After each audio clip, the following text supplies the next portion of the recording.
Chalino Sánchez sabía que lo iban a matar. No es una suposición. No es un rumor de los que rodean a los muertos famosos para hacerlos más grandes.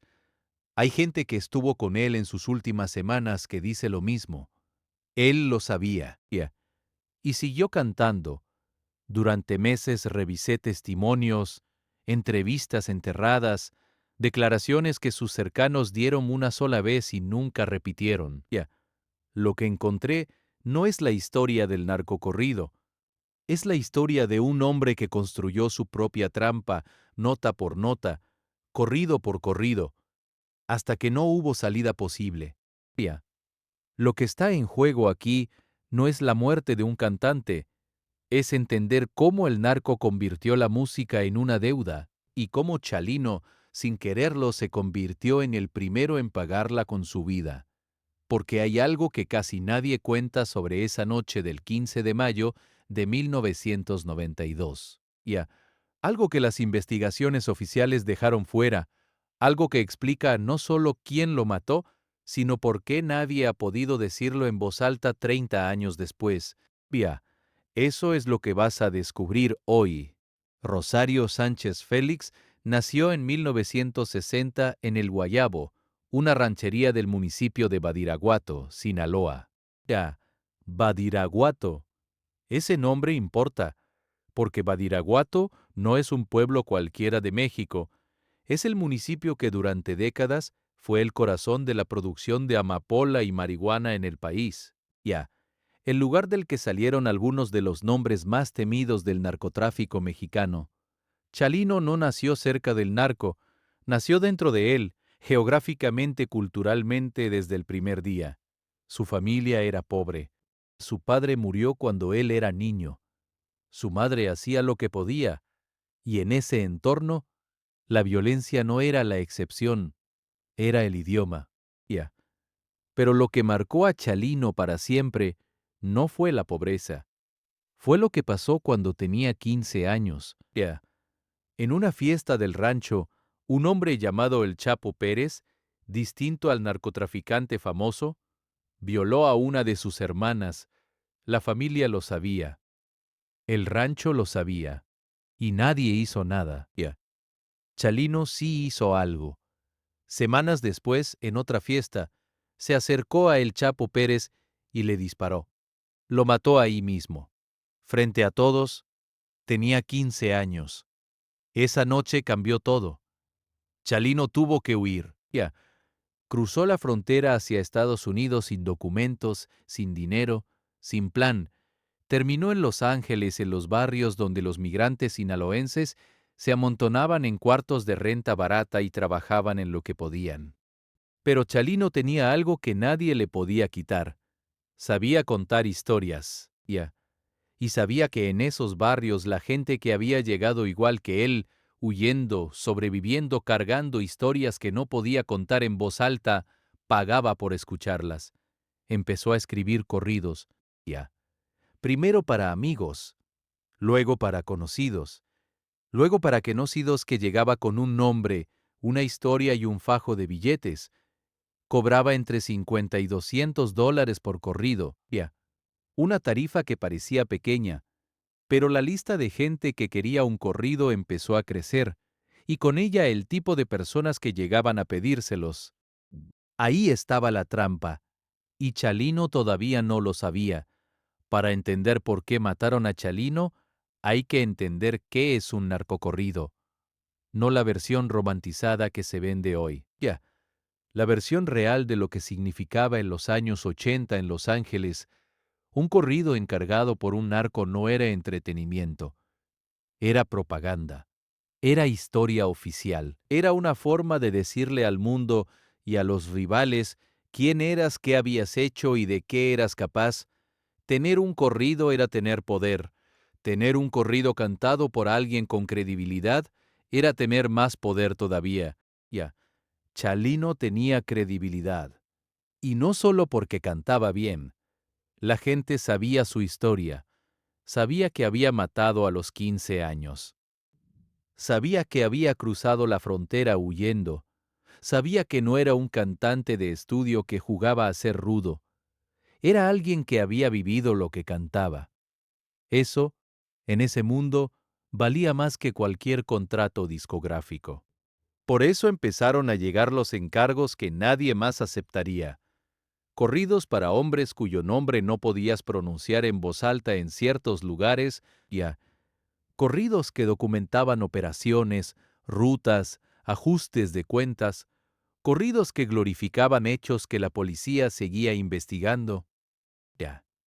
Chalino los cantaba, cobraba y seguía adelante, pero hay un nombre que aparece en este periodo que cambia la historia. Los testimonios que recopilé señalan que en algún momento entre 1988 y 1990, Chalino grabó un corrido para alguien vinculado directamente a una de las estructuras del narcotráfico de Sinaloa que operaba en California.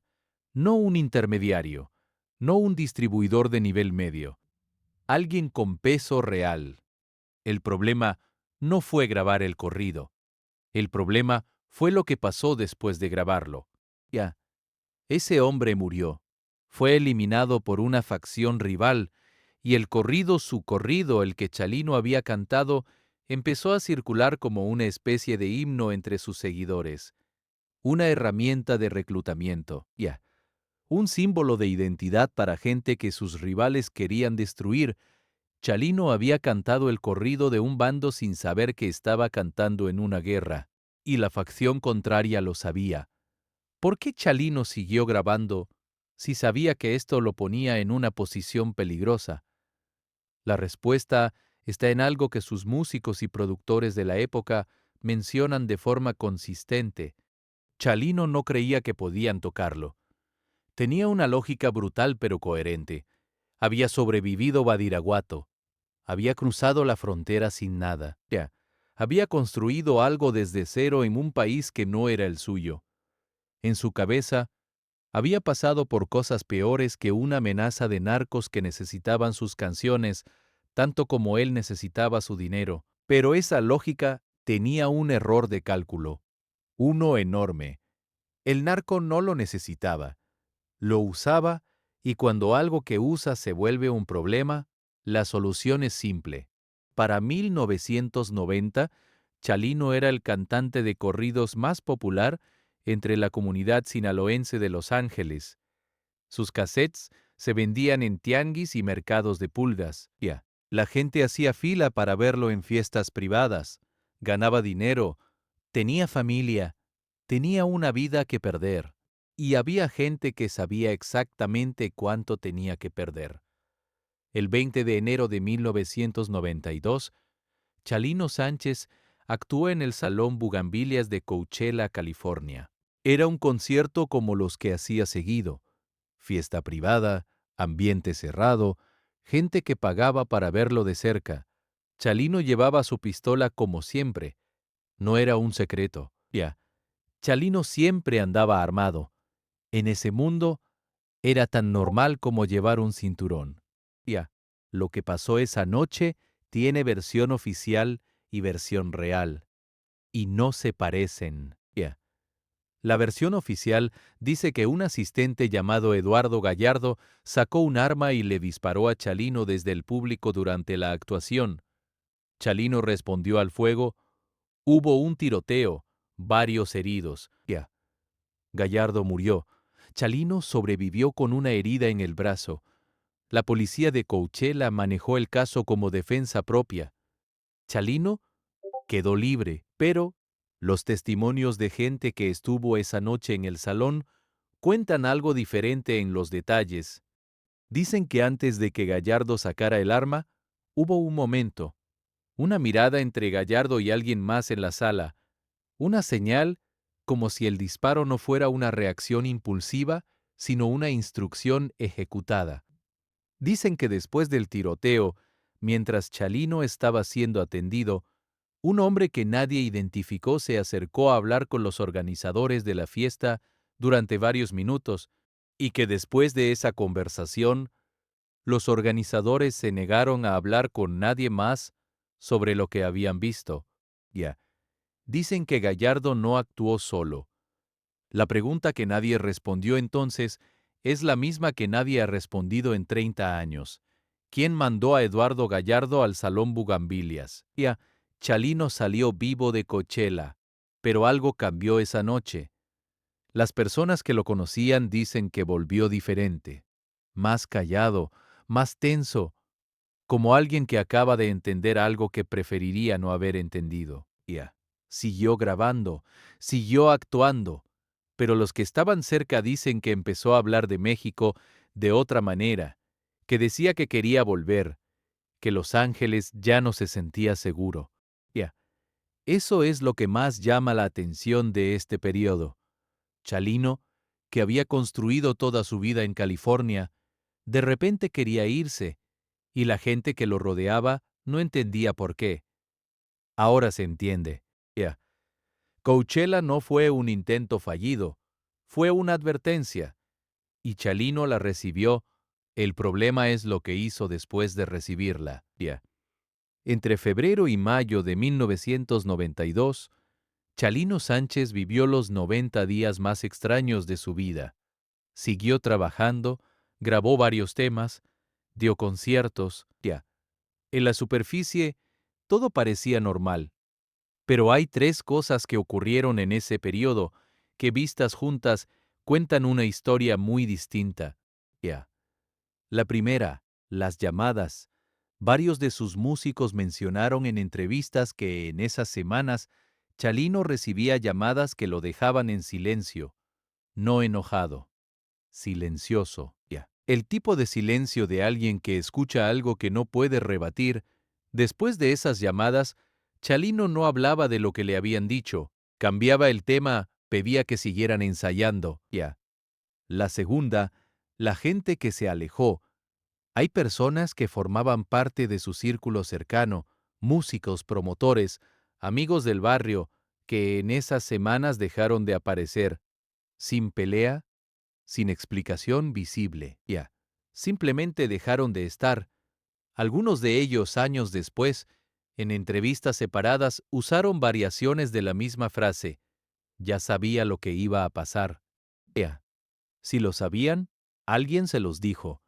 Y si alguien se los dijo, había información circulando sobre Chalino que él mismo quizás no tenía completa. La tercera cosa es la más perturbadora. En abril de 1992, Chalino grabó un corrido que varios investigadores y periodistas especializados en narcocorridos señalan como inusual. La letra hablaba de un hombre que sabía que sus enemigos lo buscaban, que había cometido errores que no podía deshacer, y que aceptaba su destino con una especie de orgullo resignado. Chalino nunca grabó corridos autobiográficos. Sus corridos eran encargos. Historias de otros, este tenía algo diferente. Los que lo analizaron dicen que la especificidad de ciertos detalles, la forma en que describía la espera, la manera en que hablaba de deudas que se cobran tarde o temprano, sonaba demasiado personal para ser ficción. ¿Era un mensaje? ¿Era una confesión en código? ¿O era simplemente un hombre procesando en música lo que no podía decir en voz alta? Nadie lo sabe con certeza. Pero lo que sí se sabe es que en mayo de 1992, Chalino aceptó una invitación para ir a Culiacán, Sinaloa. Eso es lo que más desconcierta a todos los que estudiaron su caso. Chalino había huido de Sinaloa a los 15 años por un homicidio. Tenía razones concretas para no volver, y en el peor momento de su vida, con amenazas activas, con gente alejándose con una advertencia reciente en forma de bala, decidió regresar. La versión que dan sus allegados es que fue a dar un concierto, que le pagaron bien, que necesitaba el dinero, pero hay otra versión que circuló por años entre la gente que conocía ese mundo. Que Chalino no fue a Culiacán a dar un concierto, que fue porque lo llamaron. Que alguien con poder suficiente le hizo una oferta que era, en realidad, una orden, y que Chalino sabía que si no iba, las consecuencias para su familia en Los Ángeles serían peores que las consecuencias de ir. Si eso es cierto, Chalino no cometió un error al volver a Sinaloa, Tomó la única decisión que podía tomar para proteger a los que quería, y lo pagó con su vida. El concierto fue en Culiacán el 14 de mayo de 1992. Chalino actuó. La noche transcurrió sin incidentes visibles. Terminó el show, y en algún momento de la madrugada del 15 de mayo, cuando salía del venue, un grupo de hombres armados lo detuvo. Lo que pasó entre ese momento y el amanecer del 15 de mayo nunca fue establecido con certeza. Su cuerpo fue encontrado a las afueras de Culiacán con 2 balazos en la nuca, las manos atadas, sin signos de forcejeo, lo que los forenses llaman una ejecución limpia. El tipo de muerte que no es una reacción, es una decisión tomada con tiempo y ejecutada con calma. La investigación oficial fue, para decirlo con precisión, un desastre controlado. Las autoridades de Sinaloa procesaron el caso con una velocidad que llamó la atención de periodistas que cubrían el tema. No hacia adelante, hacia el cierre. En semanas, el caso fue archivado como homicidio de autor desconocido. Ningún detenido. Ninguna línea de investigación pública, ninguna explicación sobre quién lo detuvo esa noche, ni por qué. En México en 1992, en Sinaloa, eso no sorprendía a nadie que conociera el contexto. Pero sí decía algo importante. Quien dio la orden tenía suficiente influencia para que la investigación se cerrara antes de empezar. Los rumores que circularon después apuntaban en varias direcciones. Algunos señalaban a una facción del narco de Sinaloa molesta por corridos específicos que Chalino había grabado para sus rivales. Otros apuntaban a una deuda personal, algo anterior a la música, algo que venía de Badiraguato y que nunca se había saldado del todo. Otros, los más oscuros, sugerían que Chalino había sido usado para algo más que música en sus últimos meses y que eliminarlo era cerrar una operación que no podía dejar testigos. Ninguna de estas versiones tiene prueba documental, y eso, en sí mismo, es parte de la historia, porque 30 años después, con todo lo que ha cambiado en México, con periodistas que han dedicado años a investigar el narco de esa época, con testimonios que han salido a la luz sobre figuras mucho más protegidas que Chalino, el caso sigue sin resolverse formalmente. Lo que sí hay son patrones. El patrón de los corridos que cantó en sus últimos 2 años y los nombres que aparecen en ellos, el patrón de quién se alejó de él en los meses previos a su muerte y cuándo exactamente lo hicieron, el patrón de cómo fue procesada su muerte por las autoridades sinaloenses y el patrón de quiénes sí sobrevivieron a ese periodo y por qué. Cuando juntas los patrones, hay un nombre que aparece repetido en varias fuentes distintas, en distintos contextos, conectado con al menos 2 de las líneas de investigación que diferentes periodistas han seguido de forma independiente. Ese nombre nunca se ha dicho en público, y la razón por la que no se ha dicho no es falta de información, es algo mucho más antiguo y más simple que eso. Miedo. El mismo miedo que hizo que la gente que estuvo en el Salón Bugambilias esa noche de enero dejara de hablar. El mismo miedo que hizo que músicos que llevaban años con Chalino desaparecieran de su vida en las semanas previas a mayo. El mismo miedo que hizo que un caso con víctima conocida, lugar conocido y contexto perfectamente documentado, lleve 3 décadas sin un solo condenado. Chalino Sánchez cantó las historias de gente que el mundo no podía nombrar en voz alta. Murió por la misma razón, y el silencio que rodea su muerte es quizás el corrido más honesto que nadie grabó sobre él. Hay algo que no mencioné todavía.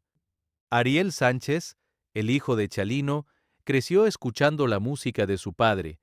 Creció con la historia oficial que su padre fue un ícono, que murió joven, que fue víctima de la violencia de su tiempo. Y cuando Ariel intentó seguir sus pasos como cantante, Murió en un accidente de tráfico en 2004. Tenía 25 años. Ya. Las circunstancias del accidente nunca fueron investigadas en profundidad. No estoy afirmando que haya una conexión. Ya. Estoy diciendo que hay gente que la señala y que en este caso, como en todo lo que rodea a Chalino, nadie que tenga razones para saber la verdad ha hablado. Ya. Lo que pasó con Chalino Sánchez no fue solo la muerte de un cantante. Fue la primera vez que el narco mexicano entendió el poder de la música como herramienta de control. Todo lo que vino después, los narcocorridos de los años 90, los artistas que desaparecieron, los sellos discográficos que operaban con miedo constante, tiene raíces en lo que ocurrió con él.